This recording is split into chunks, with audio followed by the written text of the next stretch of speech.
यह कुछ नहीं है सरपंच, गांव में कुछ और ही हो रहा है। 3 लोग गायब हो गए हैं, फिर भी पुलिस जांच नहीं कर पा रही है। लोग क्या करे? एक ग्रामीण गुस्से से बोला। देखो किशन, तुम्हारी बात सही है, लेकिन पुलिस अभी भी अपना काम कर रही है।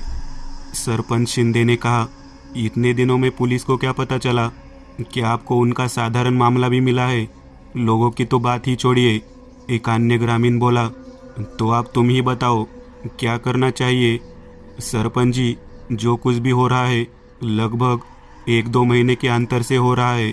मुझे ऐसा लग रहा है जैसे कोई लोगों को ले जा रहा है, इसलिए उन्हें कोई सुराग नहीं मिल पा रहा है। अगर हम गांव में सीसीटीवी लगा दे तो? राधा ने कहा। राधा, तुम इसके बारे में अधिक जानती हो। मैं इसे ग्राम पंचायत से मंजूरी दिलाऊंगा, लेकिन तुम तय करो कि इसे कहाँ रखना है। तब तक पुलिस को उनका काम करने दो। काफी देर से चल रही ग्राम सभा समाप्त हो गई। ठेकुर गांव में पिछले 3-4 महीनों में 3 आदमी अप्रत्याशित रूप से गायब हो गए। जांच में पुलिस को कुछ नहीं मिला। ठेकुर गांव भी हाईवे के नज़दीक था। अंततः गांव की जनसंख्या अधिक थी। गांव में लगभग सभी लोग खेती पर निर्भर थे। राधा शहर में अपने मामा के पास रहती थी। वहां से वह गांव स्थित अपने मायके आ गई। वह खेती में कुछ प्रयोग करती थी। जैसा कि शिंदे ने बताया था, उन्होंने 1 हफ्ते के अंदर गांव के मुख्य चौराहों और सड़कों की शुरुआत में सीसीटीवी कैमरे लगवा दिए। इन सभी का कनेक्शन ग्राम पंचायत कार्यालय में रखा गया था। कई दिन बीत गए, लेकिन फिर भी गांव में कुछ खास नहीं हुआ। शेखर का घर उसके खेत के पास ही था। घर पर उसकी पत्नी और 10 साल की बेटी थी। उसके भाई का घर पास में ही था। 2 दिन पहले शेखर की पत्नी अपूर्वा बच्ची को लेकर अपने मायके चली गई, इसलिए वह घर पर अकेला था। अनाज को दूर रखकर खेत को गर्म करने के लिए जुताई चल रही थी, इसलिए वह अपने भाई के साथ खाना खाकर देर रात घर आया। उसका घर 2 माले का था। सामने ओसरी जैसा एक इलाका था। वहां प्रवेश करते ही लिविंग रूम, उसके पीछे किचन, पीछे बाथरूम है। लिविंग रूम से ऊपर जाने के लिए एक सीढ़ी थी। ऊपर 2 कमरे थे। रात के 11 बज रहे थे।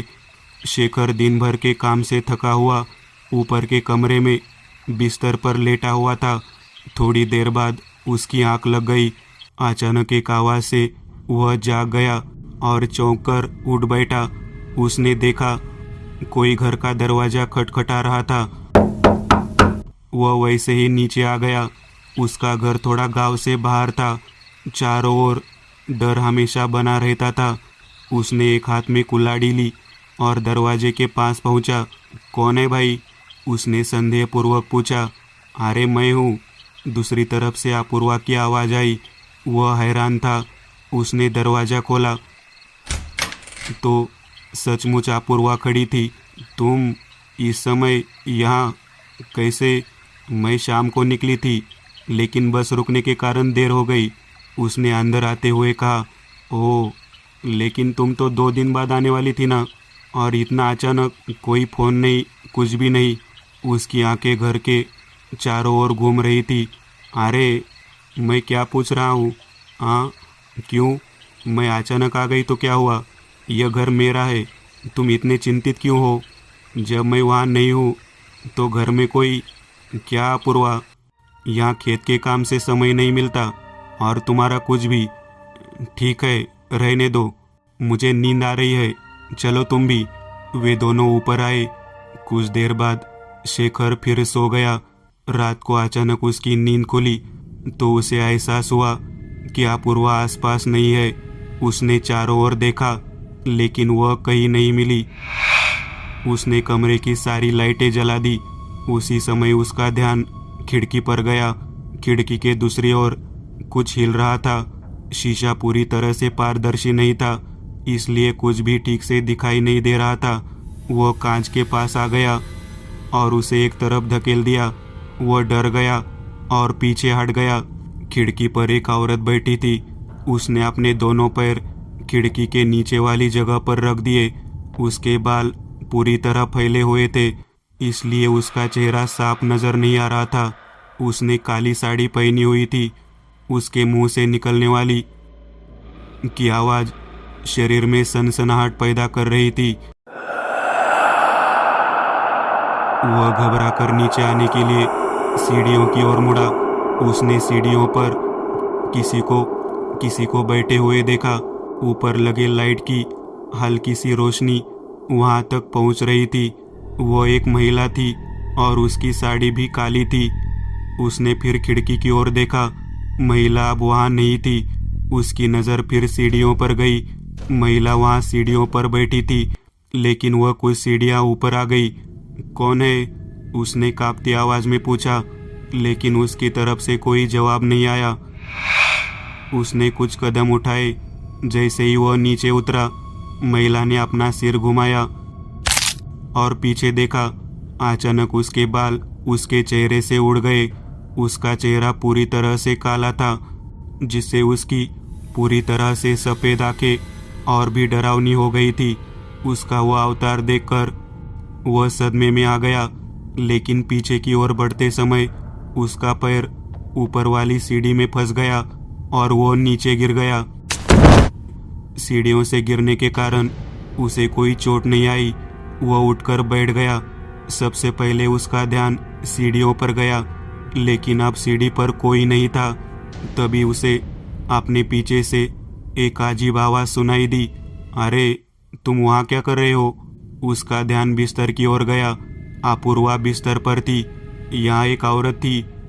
उसने कुछ असमंजस के साथ कहा। वह बिस्तर से उठी और उसके करीब आ गई। उसने शरारती लहजे में कहा, जब मैं यहाँ हूँ तो तुम दूसरी औरत को देख रहे हो? अरे नहीं, लेकिन यहाँ कोई अजीब औरत थी और तुम मेरे साथ बिस्तर पर नहीं थी। अब तुम कहाँ से आई? जो भी हो, तुम्हारे गिरने की आवाज़ से मैं जाग गई। मैं यहीं सो रही थी। तुमने कोई सपना देखा होगा। जाने दो और अब सो जाओ। शेखर ने लाइट बंद कर दी और बिस्तर पर वापस गिर गया। उसे नींद नहीं आ रही थी। जो हुआ वह अभी भी उसकी आंखों के सामने तैर रहा था। उसी समय किसी ने उसके पैर छुए। एक बल्ब जलने से कमरे में रोशनी थी। वह आधा उठा हुआ था और उसने दोनों पैर बगल में करके नीचे देखा। उसने स्पष्ट रूप से देखा कि महिला उसके पैरों के पास बैठी है। उसका काला चेहरा दोनों पैरों से आंशिक रूप से दिखाई दे रहा था, लेकिन उसकी आंखें स्पष्ट रूप से दिखाई दे रही थी। वह सफ़ेद आंख उस पर टिकी हुई है। उसने घबराकर अपने पैर पटक लिए और आंखें बंद कर ली। कुछ देर बाद जब उसकी आंख खुली तो वह वहां नहीं थी, लेकिन उसका दिल डर के मारे तेजी से धड़क रहा था। वह उठकर बैठ गया। अपूर्वा बगल में सो रही थी। उसी समय जोर की आवाज हुई। उसका ध्यान सामने बाथरूम के दरवाजे पर गया। उसका दरवाजा अपने आप खुल गया। उसे पता था कि कुछ और ही चल रहा है, लेकिन अपूर्वा वहां थी, इसलिए उसे सहारा मिला। वह उठकर बाथरूम में गया और दरवाजा फिर से बंद कर लिया। जैसे ही वह बिस्तर के पास पहुंचा, दरवाजा फिर से अपने आप खुल गया, लेकिन अब वह डर गया था। वह फिर दरवाजे पर आया, यह देखने के लिए कि मामला क्या है। उसने दरवाजा बंद कर दिया और वहीं रुक गया। उसी समय अंदर से एक काला हाथ निकला और दरवाजा खोला। यह देखकर वह मौके पर ही कांप उठा। घबराकर उसने दरवाजा अंदर धकेला और अंदर बल्ब का बटन दबा दिया। वह अंदर गया और दाहिनी ओर देखा तो 2 बाल्टियां थी। अचानक नल चालू हो गया, लेकिन उसमें काला पानी निकल रहा था। उसे पता ही नहीं चला कि क्या हो रहा है। उसने नल बंद करने की कोशिश की, लेकिन वह बंद नहीं हुआ। टंकी भरने के बाद पानी नीचे की ओर बह रहा था, लेकिन बहते पानी से एक आकृति बन रही थी। शेखर के पैर वही जम गए। धीरे धीरे पानी ने स्त्री का आकार ले लिया। पूरे काले पानी से बनी स्त्री आकृति और भी भयानक लगने लगी। वह डरा हुआ बाहर आया। उसका ध्यान बिस्तर की ओर गया, लेकिन वह बिस्तर खाली था। लेकिन अब शेखर को बहुत अजीब लग रहा था। अचानक बिस्तर हिल गया वहां से एक महिला का हाथ निकला। शेखर ने उस कमरे की सारी लाइटें जला दी। उसका ध्यान वापस हाथ पर गया। हाथ अपूर्वा का लगा। शेखर बिस्तर के पास आया, झुक गया और नीचे देखने लगा। वह चौंक कर पीछे हट गया और जमीन पर बैठ गया। बस वही हाथ था। उस हाथ की उंगलियां ठीक हालत में थी। उसी समय उसे एक अजीब आवाज सुनाई दी। अरे, तुम वहां नीचे क्यों बैठे हो? उसने चौंक कर बिस्तर की ओर देखा। अपूर्वा बिस्तर पर बैठी। शेखर पूरी तरह असमंजस में था। उसे कुछ भी पता नहीं था कि क्या सच है क्या झूठ। वह वैसे ही उठा और यंत्रवत बिस्तर पर जाकर लेटा। धीरे धीरे उसकी आंखों के सामने अंधेरा छा गया। अगली सुबह कामगार मोहन, जो शेखर के खेत पर काम करता है, उसके घर आता है। घर का दरवाजा केवल धक्का देकर खोला गया था। वह काफी देर तक आवाज लगाता रहा, लेकिन कोई नहीं आया। मोहन को कुछ संदेह हुआ तो वह शेखर के भाई के घर गया। शेखर का भाई दिनेश कुछ लोगों के साथ उसके घर आया। जब दिनेश और अन्य लोग घर आए तो उन्होंने पूरा घर देखा, लेकिन घर में कोई नहीं था। शेखर का फोन बिस्तर के बगल में पड़ा है। पूरे दिन पूरे गांव में ढूंढने के बाद भी शेखर का कोई पता नहीं चला। दिनेश के मन में एक अलग ही शंका थी। उसी समय उसने शेखर की पत्नी अपूर्वा को गांव के बस स्टैंड पर आते देखा। दिनेश ने उसे बताया था कि शेखर गायब हो गया है। वह पूरी तरह गड़बड़ा गई थी। उसे घर पर छोड़कर वह शिंदे से मिलने चला गया। वे अपने घर में थे। सरपंच, मुझे लगता है शेखर भी उन 3 लोगों की तरह गायब हो गया है। ओह, लेकिन वो तो घर में ही था ना। घर में बाहर से और भी लोग आ रहे थे। ऐसा हो सकता है, लेकिन उसका कोई पता नहीं है। कल मैं पुलिस में उसकी रिपोर्ट करूंगा।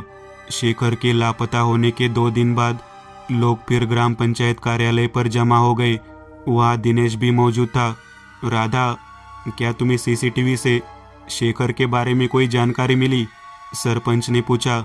नहीं अंकल, मैंने कल पूरे दिन बैठकर पूरी वीडियो देखी। इसमें शेखर एक चौराहे से अपने घर की ओर जाता हुआ दिखाई दे रहा था, लेकिन उसके बाद वो कहीं नहीं दिखा। गांव से बाहर जाने वाली सड़कों पर भी कैमरे लगे हैं, वो वहां भी नजर नहीं आया। वह इस तरह घर से कैसे गायब हो सकता है? सरपंच, मुझे लगता है कि गांव में कुछ भूत है, एक ग्रामीण ने कहा। ओह, अगर ऐसा होता तो और भी लोगों को दिखती है ना। केवल लोग ही इस तरह गायब क्यों होंगे? हालांकि मुझे लगता है कि मुझे एक विशेषज्ञ को बुलाना चाहिए। अगर आपको परेशानी ना हो तो पुलिस उनकी जांच कर रही है। अन्य लोगों ने उनकी बातों की पुष्टि की। सरपंच, एक आदमी है जिसे मैं जानता हूँ, वह तालुका में है, मैं उसे लाऊंगा, दिनेश ने कहा। ग्राम सभा खत्म हो गई। इसके बाद तुरंत दिनेश तालुका के गांव गए। वहां वह जनार्दन नामक व्यक्ति के घर पहुंचा। लगभग 50 वर्षीय जनार्दन एक कुर्सी पर बैठे हैं। उनकी उपस्थिति में कुर्ता, धोती, सोने के रिम वाला चश्मा, दाढ़ी, मूछें और आंशिक गंजापन शामिल था। सामने कुछ लोग थे। वह सबकी बातें सुन रहे थे और कुछ समाधान भी सुझा रहे थे। कुछ देर बैठने के बाद दिनेश का नंबर आया। क्या कह रहे हो दिनेश? बहुत दिन बाद आए। बाबा, थोड़ी दिक्कत है। शेखर लापता है, साथ ही गांव के 3 लोग भी लापता है। तो पुलिस क्या कर रही है? उनकी जांच चल रही है, लेकिन कुछ पता नहीं चल रहा।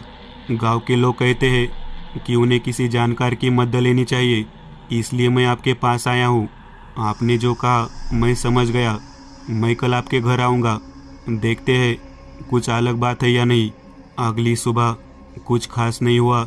दिनेश को जनार्दन का फोन आया। कुछ ही देर में वे गांव पहुंच जाएंगे। जब वे आए तो वे दिनेश के घर गए। दिनेश, मैं गांव से आ रहा था, लेकिन मुझे कुछ अलग महसूस नहीं हुआ। चलो देखते हैं। जनार्दन ने अपने पास से कुछ सामान निकाला। उन्होंने हाथ में नारियल लेकर उस पर कुंकुम छिड़का और कुछ मंत्रों का जाप करते हुए घर से बाहर आ गए। वहां से वे शेखर के घर गए। उस घर तक पहुंचने के बाद वे गांव के कुछ मुख्य सड़कों और चौराहों पर घूमे और वापस दिनेश के घर आ गए। दिनेश, मुझे इस गांव में किसी बुरी शक्ति का एहसास नहीं है। हो सकता है कि हो, लेकिन मुझे उसका कोई निशान नहीं मिल रहा है। तो फिर आप क्या करें बाबा?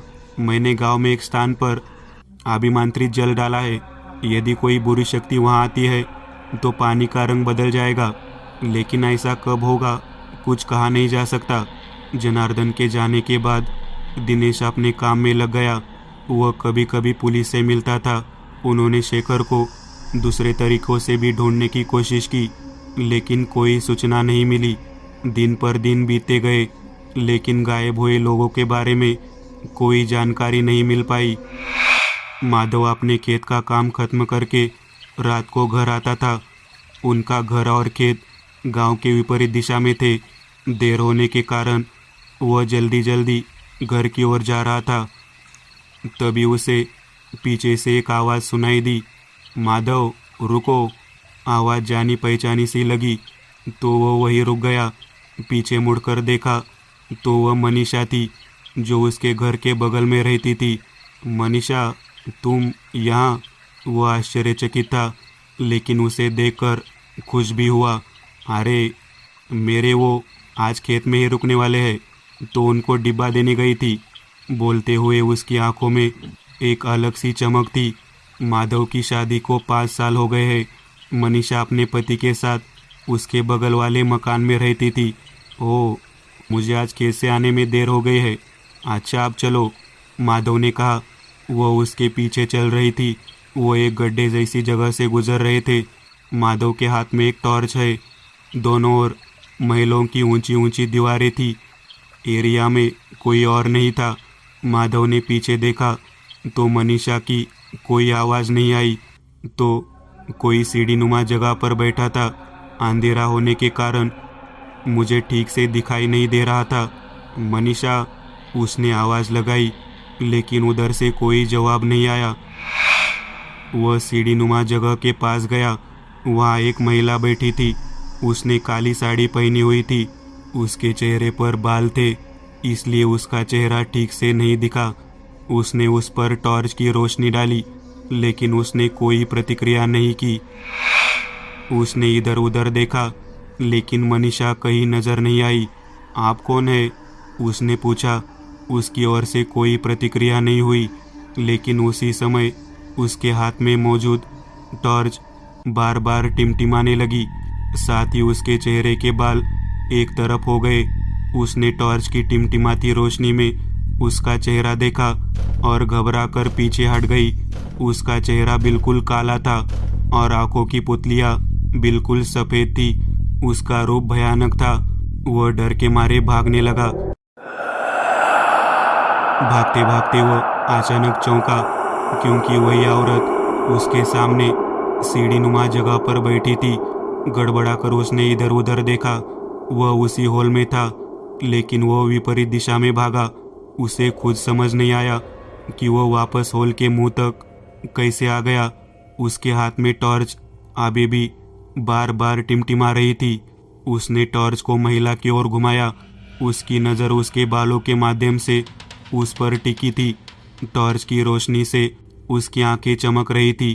अंधेरे और सन्नाटे ने स्थिति को और भी भयावह बना दिया। वह घुमा और भाग गया, लेकिन अचानक वह चौंक गया, क्योंकि सामने वही महिला थी और वह अब वापस उसी जगह में आ गया था। वह पूरी तरह से सदमे में था। इस बीच उसके हाथ की टॉर्च बुझ गई। वो टॉर्च को हाथ में पटक रहा था, तभी अचानक टॉर्च जलने लगी। उसने टॉर्च अपने सामने घुमाई और उसे डर का एक और झटका लगा। महिला उसके सामने खड़ी थी। उसके मुंह से आवाज़ नहीं निकली। उसने डर के मारे अपनी आंखें बंद कर ली। वह भाग भी नहीं पाया था कि उसके कानों में आवाज़ आई, माधव तुम कहाँ थे? वह आवाज़ मनीषा की थी। उसने आंखें खोली। वह अभी भी उसी हॉल में था, लेकिन अब मनीषा उसके सामने थी। मनीषा, तुम? वो औरत? कौन औरत? मैं आपका पीछा कर रही थी। मुझे समझ नहीं आ रहा कि आप अचानक कहाँ गायब हो गए। मैं हॉल में आगे जाकर वापस आई तो तुम आंखें बंद करके यहाँ खड़े थे। हाँ, तुम जाओ, माधव ने कहा। मनीषा आगे चल रही थी। कुछ देर बाद दोनों मनीषा के घर के पीछे की ओर पहुंच गए।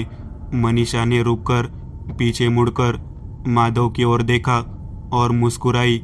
उसे समझ नहीं आया, यह हमारा पिछला कमरा है, इस तरफ कोई नहीं आता, उसने कहा। उसने अब उसके भाषण की लय पर ध्यान दिया था। उसका हृदय खुशी से फूला जा रहा था। वह उस कमरे में चली गई। वो उसके पीछे पीछे अंदर चला गया। उसने कमरे का दरवाजा बंद कर लिया। उसने पीछे मुड़कर देखा, लेकिन मनीषा वहां नहीं थी। अचानक कमरे का बल्ब फूट गया और कमरे में अंधेरा छा गया। एक हल्की सी हवा उसके कान के पास से गुजरी और आवाज आई, माधव। डर के मारे उसके शरीर पर एक कांटा खड़ा हो गया। उसने टॉर्च अपने बगल की खाट पर डाल दी थी।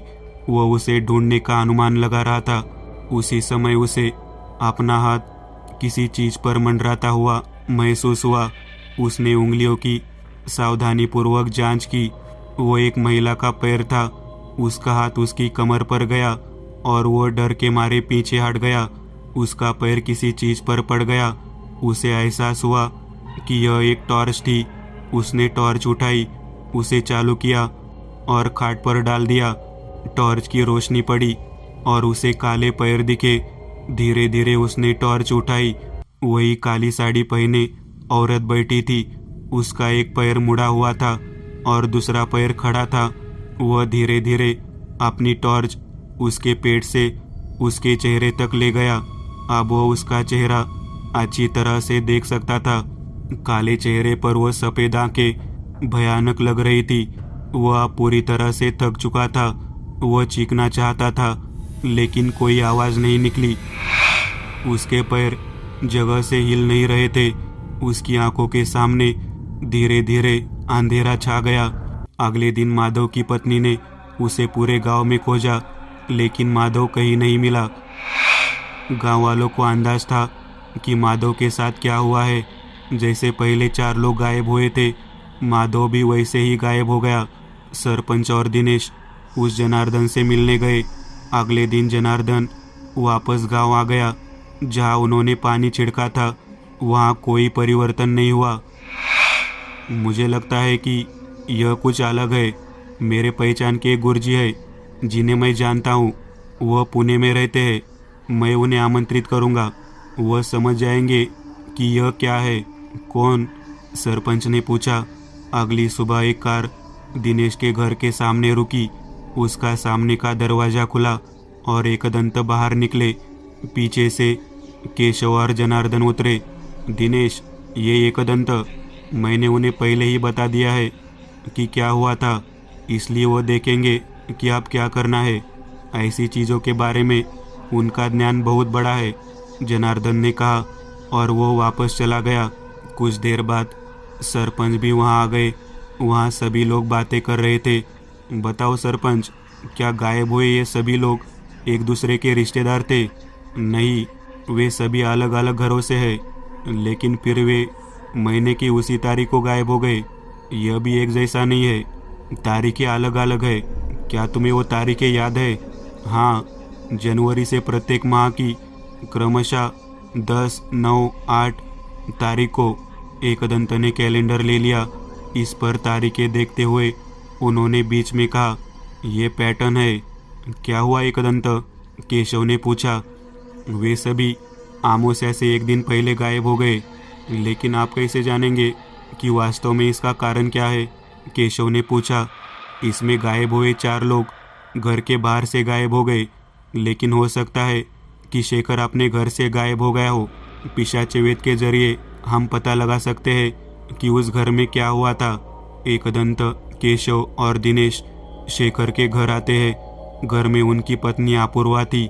शेखर के न मिलने से उसकी हालत खराब हो गई। एक दंत हॉल में बैठ गए। पिशाच वेद की सहायता से उनके लिए किसी वस्तु या जगह का अतीत देखना संभव है।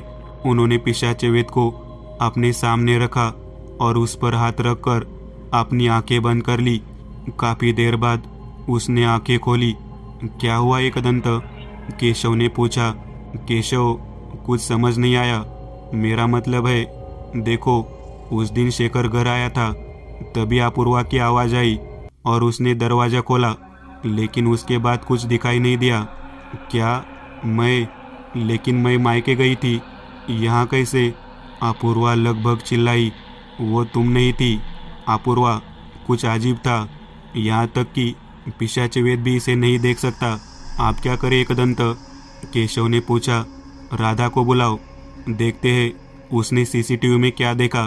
कुछ देर बाद राधा वहाँ आई। एकदंत से मिलवाने के बाद एकदंत कह रहे थे, राधा, तुमने सीसीटीवी में माधव के बारे में कुछ देखा था ना? हाँ, एक कैमरे में माधव को मुख्य सड़क से हॉल की ओर चलते हुए दिखाया गया। वो 2-3 बार पीछे मुड़कर देखता है, लेकिन रिकॉर्डिंग में उसके अलावा कोई और नहीं है। तो माधव के साथ कोई था, लेकिन यह कैमरे पर रिकॉर्ड नहीं हुआ। यहाँ निश्चित रूप से कुछ भयावह हो रहा है, लेकिन फिर आप क्या करें? केशव ने पूछा। जो कुछ भी है, यह अमावस्या से एक दिन पहले ही सक्रिय हो रहा है, इसलिए हमें उस दिन का इंतज़ार करना होगा। एकदंत और केशव फिर पुणे लौट आए। अमावस्या अभी 20 दिन दूर थी, इसलिए वे तैयारी कर रहे थे। अमावस्या से एक दिन पहले सुबह वे फिर गांव पहुंचे। वे दिनेश के घर पर ठहरे थे। उनसे मिलने सरपंच भी आए थे। एकदंत, आप वास्तव में क्या करने जा रहे हैं? अभी कोई ठोस योजना नहीं है, लेकिन हम रात में गांव में घूमेंगे तो कुछ तो हाथ लग ही जाएगा। दिनेश के घर पर खाना खाया और साथ में बाहर निकले। एकदंत ने भविष्यवाणी की कि यदि 2 लोग होंगे तो वह शक्ति चली जाएगी, इसलिए उन्होंने केशव को घर पर ही रोक लिया। धीरे धीरे गांव शांत हो गया। सड़क पर यातायात पूरी तरह से ठप हो गया है। एकदंत गांव की सड़क पर चल रहे थे। गांव में डर फैलने के कारण सड़कों पर कोई भी लोग नहीं थे। एकदंत को फिर भी कुछ खास महसूस नहीं हुआ। रात करीब 12 बजे एकदंत उस हॉल के पास आए जिसके पास माधव नजर आया था। उनके हाथ में टॉर्च थी, कंधे पर बैग लटकाया हुआ। उसी समय उन्होंने अपने पीछे से श्क श्क की आवाज़ सुनाई दी। उन्होंने पीछे मुड़कर नहीं देखा। वे उस गड्ढे की ओर बढ़ते रहे। फिर वही आवाज़ आई। इस समय एकदंत ने पीछे मुड़कर देखा, वहाँ पर कोई नहीं था। इस बीच एकदंत के सामने से कोई दौड़ता हुआ जा रहा था। उन्होंने टॉर्च उसी दिशा में घुमा दी। वह राधा थी। एकदंत, जल्दी से मेरे साथ आओ, दिनेश के घर से अजीब सी आवाज़ें आ रही है, उसने हाँफते हुए कहा। क्या? चल, जल्दी चल। जब वे हॉल से बाहर आ रहे थे, एक बंद घर के पीछे राधा ने एकदंत को अपने पास खींच लिया। उसका चेहरा बहुत आकर्षक और सुंदर लग रहा था। एकदंत ने छिपकर मुंह फेर लिया। तुम क्या कर रही हो? एकदंत, आप अपना समय बर्बाद कर रहे हैं। ऐसा मौका दोबारा नहीं मिलेगा। देखो, यहाँ आसपास कोई नहीं है। एकदंत उसके पास गए और झट से अपनी जेब से अभिमंत्रित जल की बोतल निकाली और उसका जल उसके शरीर पर छिड़क दिया। तुरंत उसका रूप बदल गया। उसने साड़ी नहीं पहनी थी। कमर और छाती पर किसी प्रकार का कपड़ा लपेटा हुआ था। जैसे ही एकदंत कुछ करने वाले थे, उसने अपना हाथ एकदंत की दिशा में बढ़ाया। वह हाथ पल भर में कई फीट लंबा हो गया और उसके नाखून एकदंत की छाती में गड़ गए। लेकिन उसी समय उनके गले का रुद्राक्ष लाल हो गया। उसका हाथ जितनी तेजी से आगे बढ़ता था, उतनी ही तेजी से पीछे चला गया। लेकिन एकदंत की छाती पर खून के धब्बे दिख रहे थे। उस सदमे से उभरते हुए उसने बैग से वायुविंड के कुछ बीज निकाले और मंत्र के रूप में उसकी ओर फेंक दिए। अब उसका रूप फिर बदल गया। उनके सामने वही काली औरत काली साड़ी पहने हुए प्रकट हुई। उसकी वही सफ़ेद आंखें एकदंत पर टिक गई। वायुविडंग ने भ्रम को तोड़ दिया था और उस शक्ति को उसके मूल रूप में वापस ला दिया था। उसी समय वह वहां से गायब हो गई। वे जानते थे कि वह आसपास थी। एकदंत आजू बाजू देख रहे थे। महिला उनके पीछे महल की दीवार से चिपकी हुई थी। धीरे धीरे वो दीवार का सहारा लेकर नीचे उतर गई। कोई आवाज़ नहीं थी। सन्नाटा फैल गया। अचानक काली साड़ी एकदंत के शरीर पर लिपटने लगी। उसकी गति इतनी तेज थी कि कुछ ही देर में उस साड़ी में ऐसे लिपट गया मानो पिंजरे में बंद हो गया हो। उस झटके से वे नीचे गिर पड़े। पूरे शरीर पर साड़ी लिपटी होने के कारण वे हिलने डुलने में असमर्थ थे। उन्हें एहसास हुआ कि वे जमीन से ऊपर तैर रहे हैं। उन्होंने खुद पर नियंत्रण रखा था। उन्हें पता था कि वे हवा में कहीं जा रहे हैं। कुछ ही देर में वे फिर जमीन पर आ गिरे। साथ ही उन्होंने मंत्र जाप किया। कुछ समय ही बीते होंगे कि उसके शरीर के चारों ओर की साड़ी खुल गई और एकदंत बाहर आ गए। उन्होंने चारों ओर देखा और खुद को एक बंद पत्थर के कमरे में पाया। कमरे में तेज गंध भर गई। एक तरफ दीपक जल रहा था। यह उसी दीपक की गंध थी। एकदंत ने तुरंत जासूसी की। वह दीपक मनुष्य की चर्बी से जल रहा था। बगल में एक लकड़ी का बक्सा रखा हुआ है। उनके हाथ में अभी भी टॉर्च थी। उन्होंने चारों ओर देखा। कमरा धुएं से काला था। एक दीवार पर लकड़ी का दरवाजा था और कहीं कोई खिड़की नहीं थी। वहाँ पूजा का ढेर सारा सामान पड़ा हुआ है। उसी समय उनकी नज़र एक कोने में खाली जगह पर पड़ी। वही महिला वहाँ बैठी थी और वो एकदंत को देखकर मुस्कुरा रही थी। वह मुस्कान डरावनी थी। एकदंत ने थैले से चांडाल कंद का चूर्ण निकाला। उन्होंने अपने चारों ओर अपना अखाड़ा बना लिया। उन्होंने थैले से कपूर निकालकर जलाया और कुछ मंत्र पढ़ने लगे। वही महिला तेजी से उनकी ओर आई, लेकिन जैसे ही वह मैदान में उतरी वह उड़ गई और वापस गिर गई। उसके काले चेहरे पर क्रोध भरी लाली फैल गई। वह जोर से चिल्लाई और मैदान में धावा बोल दिया, लेकिन उसे प्रवेश नहीं मिल सका। अचानक वह नग्न हो गई। उसका शरीर एकदंत के सामने था, लेकिन उनका जाप बंद नहीं हुआ। उसके शरीर से काला धुआं निकला और पूरे कमरे में फैल गया। उस धुएं से एकदंत को पीड़ा होने लगी। धीरे धीरे धुआं गहरा होता जा रहा था। उस कपार की अग्नि उस धुएं से ढक गई। अब उन्हें सांस लेने में दिक्कत हो रही थी। उस अखाड़े के बाहर कुछ भी दिखाई नहीं दे रहा था। उन्होंने अपने मुंह पर कपड़ा लपेट लिया, लेकिन फिर भी सांस नहीं ले सके। आंखों के सामने अंधेरा छाने लगा। माहौल खचाखच डर से भरा हुआ था। उनकी शक्ति कम हो रही है। उससे भी वह उबर गए। उन्होंने कुछ क्षण के लिए अपनी आंखें बंद कर ली। उन्होंने अपने मन को एकाग्र करके शंख की बत्तियां जलते तांबे में डाल दी और मंत्र बदल दिया। जैसे ही उन्होंने मंत्रोच्चार करना शुरू किया, अचानक असंख्य कुत्तों के भौंकने की आवाज आने लगी। आग से नारंगी धुआं निकलने लगा। काला धुआं गायब हो गया और वातावरण साफ हो गया। और इसके साथ ही एकदंत ने अपनी मंत्रों से भरी कट्यार निकाली और तेजी से उस महिला की ओर फेंक दी। इससे पहले कि वह कुछ समझ पाती, कई कुत्तों ने नारंगी धुएं से उसकी ओर दौड़ पड़े और कमरे में एक भयानक चीख गूंज उठी और महिला और कुत्ते नारंगी धुएं में गायब हो गए। एकदंत ने अपना सामान बांध लिया, लेकिन उन्हें ठीक से पता नहीं था कि वे कहाँ हैं। उन्होंने वह दरवाज़ा खोला। सामने ही ऊपर की ओर जाने वाली सीढ़ियाँ थी।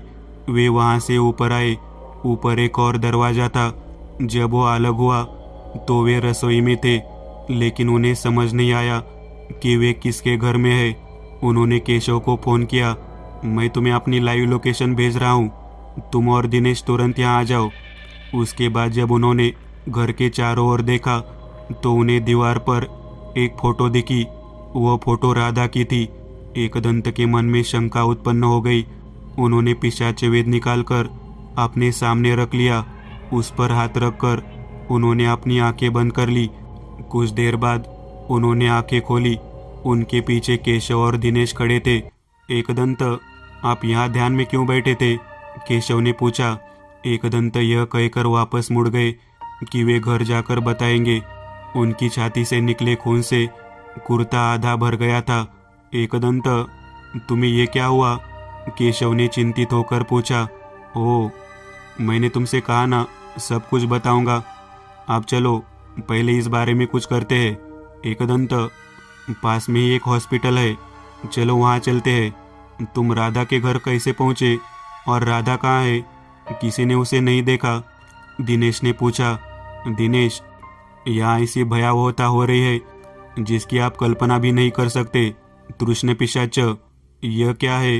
यह एक भयानक राक्षस है। इसे वामाचार तंत्र में एक अनुष्ठान के माध्यम से बुलाया जा सकता है। एक बार जब वो राक्षस प्रकट हो जाता है तो उसे हर अमावस्या को एक मानव शिकार की आवश्यकता होती है। राक्षस किसी भी रूप में आ सकता है, पुरुष या महिला।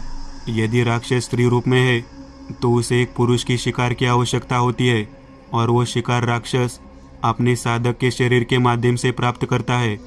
राधा को जो राक्षस मिला यह स्त्री रूप में था, लेकिन वास्तव में एक राक्षस क्या करता है? केशव ने पूछा।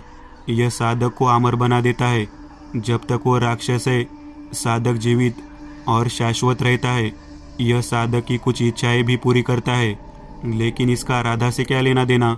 क्योंकि जब राधा इस गांव में आई तो उसने तृष्ण पिशाच की सिद्धि की। क्या? लेकिन क्यों? उसके माता पिता इस गांव में एक डकैती में मारे गए थे। उस समय किसी ने उनकी मदद नहीं की, इसलिए वो पूरे गांव से बदला लेना चाहती थी। जब वो शहर में थी तभी उसे वहाँ एक तांत्रिक से तृष्ण पिशाच साधना के बारे में जानकारी मिली, लेकिन वास्तव में यह तृष्ण पिशाच कहाँ था? यह उनके महल के तहखाने में था। लेकिन अमावस्या से पहले की रात यह तृष्ण पिशाच राधा के शरीर में प्रवेश कर जाता था और बाहर आ जाता था। इसमें कई शक्तियाँ होती है, जैसे यह किसी का भी रूप ले सकता है, कोई भ्रम आदि उत्पन्न कर सकता है, लेकिन उनका मूल रूप बहुत डरावना और काला है। जब मैंने उसे देखा कुछ पल के लिए मैं भी डर गया। लेकिन उन लोगों का क्या जो गायब हो गए? तृष्ण पिशाच मानव रक्त और मांस का भूखा है। उसे उस व्यक्ति के दिमाग को पूरी तरह से कमज़ोर करना होगा जिसे वो मारना चाहता है। फिर वो उसके शरीर पर पूर्ण नियंत्रण हासिल कर लेता है। इसलिए सबसे पहले ही वो उन लोगों के दिमाग को डराती और कमज़ोर करती थी। फिर वो उन्हें उस तहखाने में ले जाता और उनका खून पीता, उनका मांस खाता और यहाँ तक कि उनकी हड्डियाँ भी खा जाता। इसलिए उन लोगों का कोई पता नहीं चला। उसी पिशाचे ने उन 5 लोगों को मार डाला। लेकिन फिर तुमने क्या किया? दरअसल पहले मुझे उस प्रकार के बारे में कोई अंदाज नहीं था, क्योंकि उसकी शक्ति इतनी महान थी कि पिशाच वेद का उपयोग करते हुए भी नहीं दिखाई दी। जब वो और मैं वास्तविक जीवन में एक दूसरे का सामना कर रहे थे तो कभी कभी वह बेहतर भी हो जाती थी। उसका मूल रूप देखा तब मुझे थोड़ा विचार आया, लेकिन जब वो मुझे उस तहखाने में ले गई तो मुझे उस पर पलटवार करने का मौका मिल गया। मैंने अपने चारों ओर एक अखाड़ा बनाकर क्षेत्रपाल भैरव का आह्वान किया। उस समय उसकी शक्ति ने राक्षस की शक्ति को कम कर दिया और फिर मेरी खंजर ने उसे नष्ट कर दिया। क्षेत्रपाल भैरव यह किस प्रकार का है? लिंग पुराण में 52 प्रकार के भैरव का उल्लेख मिलता है। यह उनमें से एक है जिसके बारे में लोगों को ज़्यादा जानकारी नहीं है। कहा जाता है कि उनकी शक्ति इतनी महान है कि अगर वे केवल अपने अष्टक का पाठ करते हैं तो भी उनके भूत प्रेत जैसी असंख्य शक्तियाँ आ जाती है। डाकिनियाँ शाकिनियाँ नष्ट हो जाती है। कुत्ता उनका वाहन है। इसलिए जब मैंने उससे अपील की, फिर कुछ क्षणों के लिए मैंने कई कुत्तों की आवाज़ सुनी। लेकिन फिर राधा का क्या हुआ? केशव, उस समय मेरे सामने जो थी वह राधा थी, लेकिन उसके शरीर में तृष्ण पिशाच था। जैसा कि मैंने पहले कहा, राक्षस साधक के शरीर का सहारा लेता है। इसलिए जब वो राक्षस नष्ट हो गया तो राधा का शरीर भी नष्ट हो गया। राधा ने बहुत गलत रास्ता चुना, लेकिन उसने अन्य पुरुषों को छोड़कर आप पर हमला क्यों किया? दिनेश ने कहा, जो इतने समय से चुप था। राधा जानती थी मैं अब उसके रास्ते में सबसे बड़ी बाधा था। उसने जो रास्ता चुना उसका परिणाम उसे भुगतना पड़ा। गलत रास्ते का अंत हमेशा बुरा होता है। वैसे भी अब इस गांव को कोई खतरा नहीं है।